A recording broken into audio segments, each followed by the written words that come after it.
This King Day, I find myself wondering, thinking, would Dr. King be happy today? Or what would he think today if he were to walk down the streets of Atlanta, Memphis, the other states and cities he affected? If he were walking the streets of the United States today, what would he think about where we are? What would he think about what's been done over the last 50 some odd years since he's been gone? I think that he'd be proud that we're still fighting. He'd be proud that we're still, fighting for the same things he stood for. We're still reaching for that star. But I think he'd be heartbroken that we still have to. Y'all know that he knew things weren't going to get better in a year. I know he knew things weren't going to get better in a decade, but I think it would bother him that we're still fighting for the same freedoms he fought for. I think it would hurt him and hurt his heart that we've even been set back in certain aspects. I think he'd be devastated to see the step back we've taken over the last, I don't want to say it over the last 4 years, but I mean over the last 4 years, so I might as well, right? I think he'd be devastated at the treatment of the people he stood for, the treatment of the people he worked for, the people he fought for. Still today, all this time later, I think that he'd be happy to see we found new approaches and new ways to fight for the freedoms that he fought for. But I think he'd be devastated at the fact that there's still just as much voter suppression in the South today as there was when he was fighting. I think that he'd be devastated that there is an ongoing battle about raising minimum wage to the point where people making minimum wage would still only make a little over $30,000 a year. The fact that there is an argument about people being just a little less broke, a little less impoverished, that things are so bad that an increase to $30,000 a year is being debated about and is shunned by so many people.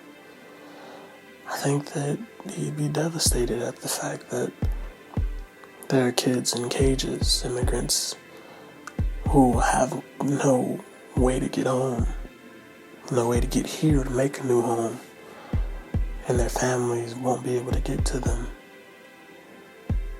I think he'd be devastated by the fact that armed insurrectionists could be considered protesters when so many of his battles were fought on the streets of the South peacefully.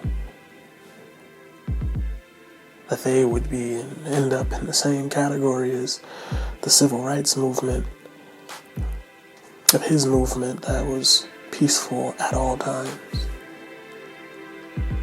And his fighting was done with his mouth and his words and his actions, and the fact that he wouldn't fight back. While insurrectionists can storm the Capitol with the intentions of doing the fighting, the intentions of doing the killing, instead of protesting those things happening. I think it would hurt his heart that police brutality is as prevalent today, if not worse, No, I can't say worse because we know how bad it was back then. But the fact that it still hasn't gotten any better,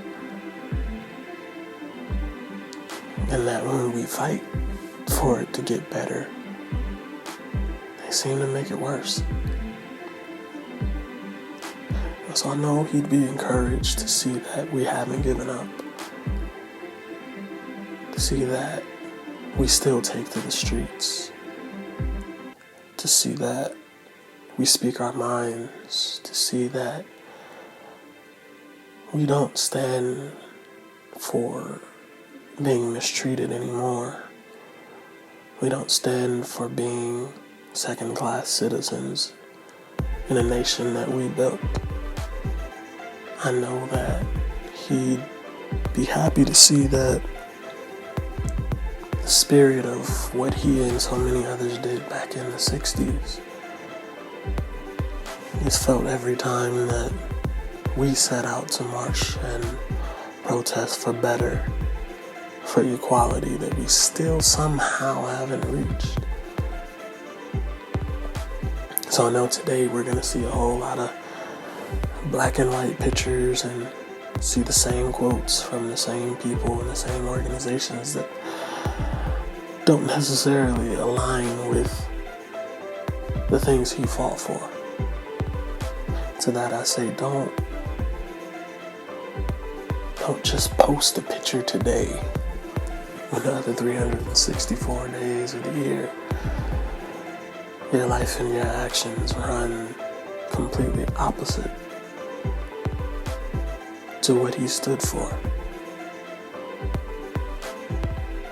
But to those of us who continue to carry that banner, to those who continue to fight for the equality of not only black people, but all races, those who continue to fight for the equality of immigrants, those of us who continue to fight for equality in education and in classes and in the workplace, equality in politics, those of us who continue to fight, I know he'd be proud,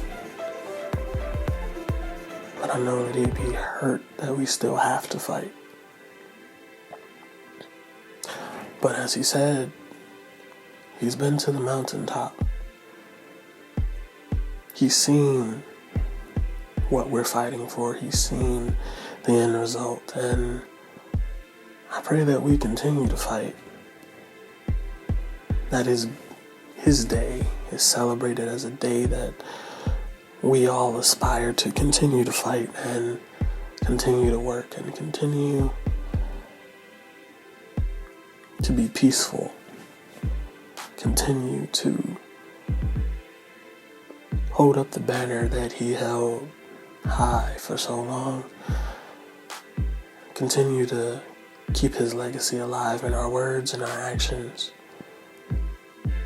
and that we can reach the mountaintop that's been promised to us, that we will attain the equality that we fought so hard for and that many have died for. So don't be one of those who just post a picture today. Be one of those who continues to fight this fight until we reach where it is that we're fighting to get to.